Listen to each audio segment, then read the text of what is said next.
नमस्कार, प्रभास अखिल news network और आप सभी का स्वागत है। लोकसभा चुनाव से पहले उत्तर प्रदेश में धर्म और राजनीति का जोरदार मेल हो रहा है। प्रधानमंत्री नरेंद्र मोदी ने पिछले महीने अयोध्या में भव्य राम मंदिर में रामलला की मूर्ति की प्राण प्रतिष्ठा की थी। अब लगभग एक महीने बाद उन्होंने उत्तर प्रदेश के संभल में श्री कल्की धाम मंदिर का शिलान्यास और इसके मॉडल का अनावरण किया है। हम आपको बता दें कि श्री कल्की धाम का निर्माण श्री कल्की धाम निर्माण न्यास द्वारा किया जा रहा है, जिसके अध्यक्ष कांग्रेस के पूर्व नेता आचार्य प्रमोद कृष्णम हैं। इस कार्यक्रम में संतों ने अंगवस्त्र पहनाकर प्रधानमंत्री मोदी का स्वागत किया। इस अवसर पर आचार्य प्रमोद कृष्णम ने प्रधानमंत्री मोदी को स्मृति चिन्ह भेंट किया और सभी अतिथियों का स्वागत किया।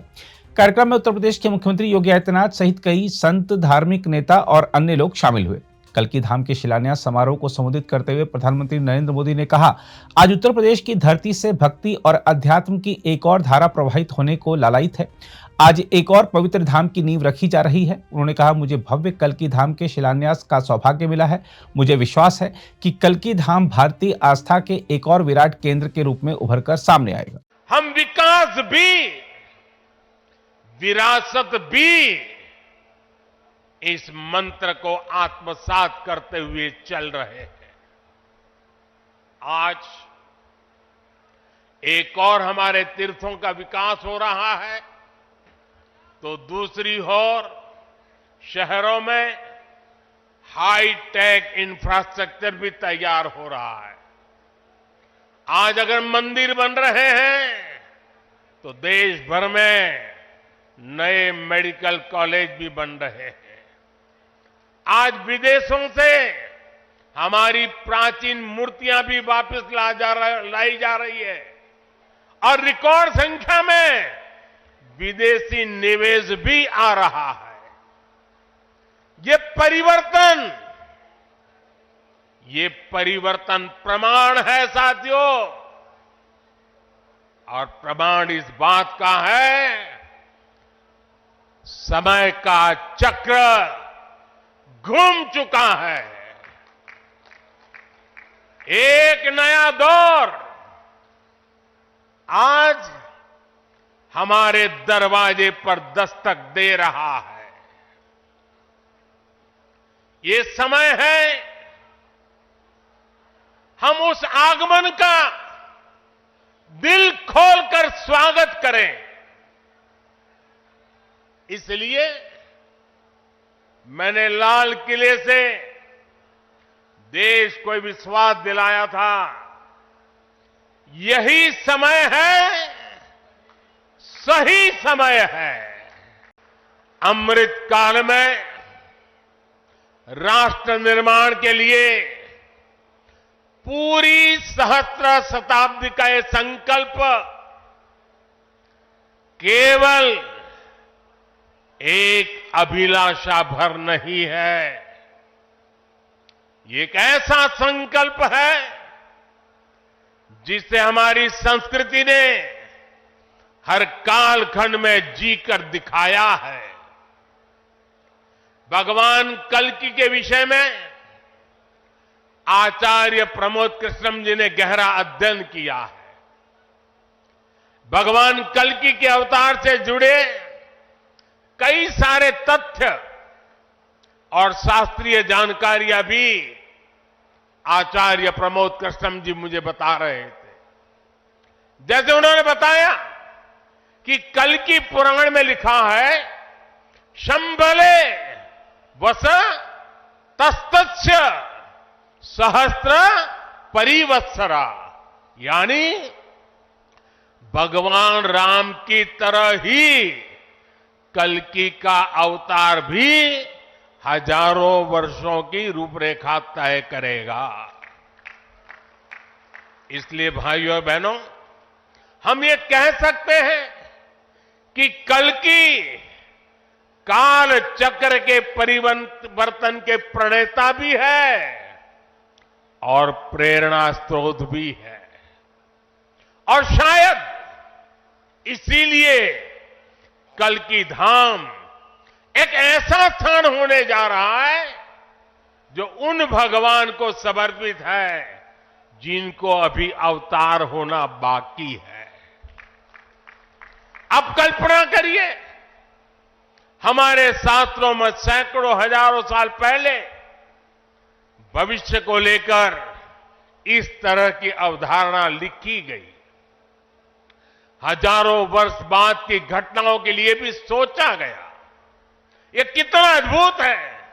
और ये भी कितना अद्भुत है कि आज प्रमोद कृष्णम जैसे लोग पूरे विश्वास के साथ उन मान्यताओं को आगे बढ़ा रहे हैं, अपना जीवन खपा रहे हैं।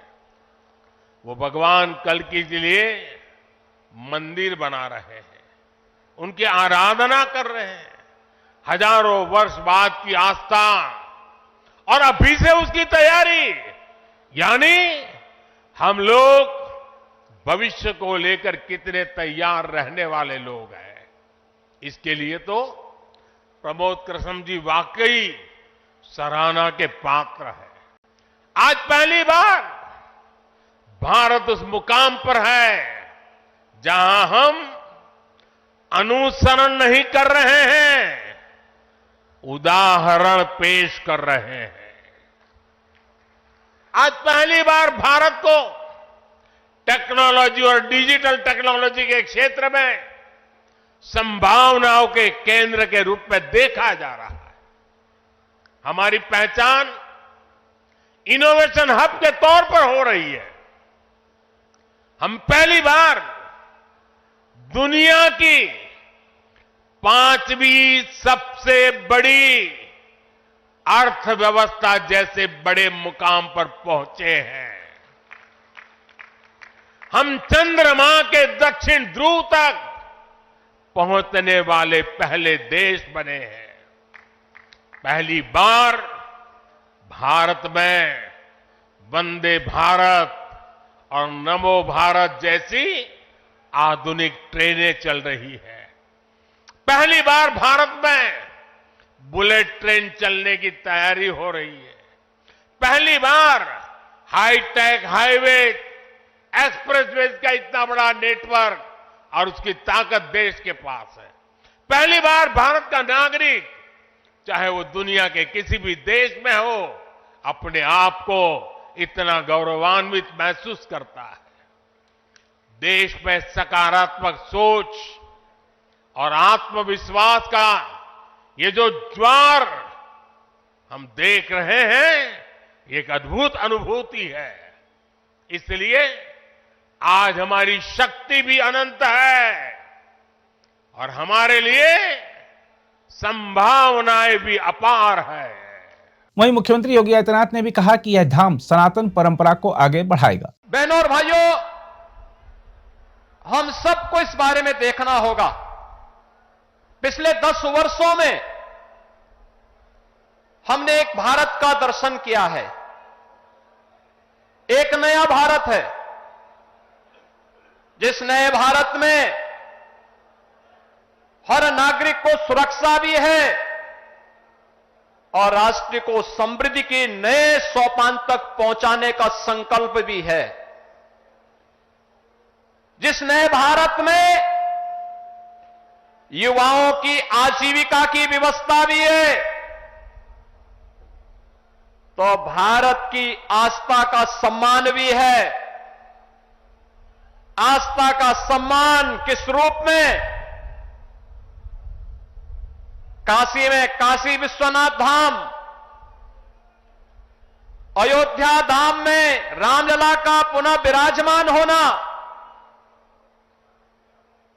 केदारपुरी और बद्रीनाथ धाम का पुनरुद्धार का कार्य संपन्न होना, महाकाल में महालोक की स्थापना होना, ये वह नए भारत की तस्वीर है, जिस नए भारत में हर युवा की आजीविका की गारंटी भी है और आपकी आस्था की भी गारंटी है। यही मोदी की गारंटी है। जिन लोगों ने आस्था के साथ लगातार खिलवाड़ किया, वे न आजीविका ही दे पाए और न भारत की आस्था को ही सम्मान दे पाए। आज तो भारत की विरासत भी सम्मानित होती है वैश्विक मंच पर। जब योग को वैश्विक मान्यता मिलती है और 21 जून की तिथि को दुनिया के लगभग 200 देश एक साथ जब भारत के अंदर किसी एक स्थान पर प्रधानमंत्री मोदी जी के नेतृत्व में करोड़ों भारतीय योग की इस विधा के साथ जुड़ते हैं, तो दुनिया के 200 से अधिक देश भी भारत की ऋषि परंपरा के इस प्रसाद के साथ जुड़ते हैं। कुंभ का आयोजन यूनेस्को के द्वारा मानवता के मूर्त सांस्कृतिक धरोहर के रूप में से मान्यता देना हो, या फिर अबू धाबी में भी किसी हिंदू मंदिर का होना जो कभी कल्पना थी, आज वह साकार हो रही है। यही नहीं, भारत के अंदर जो पहले असंभव था आज वो संभव हुआ है, जो पहले नामुमकिन था आज मुमकिन हुआ है। और वह इसलिए हुआ है क्योंकि आपके पास एक यशस्वी नेतृत्व है जो भारत को समझता भी है, भारत को यशस्वी नेतृत्व भी देने की क्षमता रखता है, और वह यशस्वी नेतृत्व वैश्विक मंच पर भी पूरी मजबूती के साथ भारत के गौरव और भारत के सम्मान को बढ़ाता है। और ये हम सब इस बात के लिए गौरवान्वित महसूस करते हैं जब प्रधानमंत्री मोदी जी का सम्मान दुनिया के मंच पर होता है। पूरी दुनिया उन्हें आशा भरी निगाहों से देख रही है। जिसके लिए भारत भारत कहलाता था, आज आजादी के बाद पहली बार 140 करोड़ की आबादी का भारत इस चीज को महसूस कर रहा है।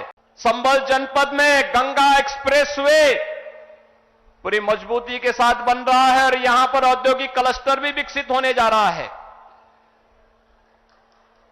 आने वाले समय में संभल से प्रयागराज की दूरी, और 2025 में जब प्रयागराज कुंभ होगा, हमारा प्रयास होगा, उस समय डबल इंजन सरकार का प्रयास है कि उस समय प्रयागराज में गंगा एक्सप्रेसवे से पश्चिमी उत्तर प्रदेश और देश के अन्य भागों के लोग प्रयागराज पहुंचे। प्रयागराज की दूरी को न्यूनतम करने की दिशा में यह एक नया प्रयास प्रारंभ हो रहा है और गंगा एक्सप्रेसवे इसके लिए आपके लिए तैयार होने जा रही है। यह जो कुछ भी हो पा रहा है, चाहे वह अच्छा इंफ्रास्ट्रक्चर का हो, चाहे वह मुरादाबाद का बहुत शीघ्र प्रारंभ होने वाला एयरपोर्ट का हो, चाहे वह हस्तशिल्पी और कारीगरों के सम्मान का हो, चाहे वह नौजवानों के रोजगार का हो, और चाहे किसानों के आमदनी को कई गुना बढ़ा करके उनके जीवन में परिवर्तन करने का हो। ये सभी कार्य ये नए भारत की एक नई पहचान बन रहे हैं और ये संभव हुआ है आदरणीय प्रधानमंत्री जी के यशस्वी नेतृत्व के कारण। अगर आप भी लेना चाहते हैं देश दुनिया की तमाम जानकारी तो आज ही सब्सक्राइब करें हमारे चैनल को। साथ ही नीचे दिए बेल आइकन को जरूर दबाएं ताकि हर अपडेट आप तक पहुंच सके।